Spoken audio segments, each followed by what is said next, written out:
అబుదాబిలా పొద్దున సంధి మస్తు వర్షం దుమ్ము దుమ్ముగా పడుతుంది. ఇట్లా అని చెప్పేసి ఇంటికాడ కూర్చుంటా అంటే నడవదు.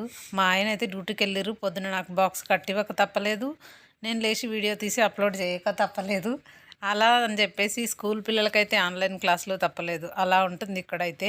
ఎప్పుడో ఒకసారి వర్షం పడుతుంది. అది 1 డే నుంచి అయితే కంటిన్యూస్గా పొద్దున్న నుంచి పడుతూనే ఉంది. ఇదైతే మా అపార్ట్మెంట్స్ బ్యాక్ సైడ్ అస్సలు కంటిన్యూస్గా వర్షం పడుతూనే ఉంది. బయటికి వెళ్ళి ఏమన్నా తెచ్చుకుందామన్నా కూడా అసలు తెచ్చుకోవడానికే తెలియదు. ఎప్పుడో ఒకసారి ఇలాగైతే పడుతుంది, కానీ మస్తు ఎంజాయ్ చేస్తారు పిల్లలు అందరూ కూడా. సేమ్ ఇలాగే దుబాయ్, అజ్మాన్ అన్ని ప్లేసెస్లో ఉంది వర్షం అయితే. మరి ఇండియాలో ఎలా వర్షం పడుతుందా, బాగా ఎండ ఉందా? కింద కామెంట్ సెక్షన్లో కామెంట్ చేయండి.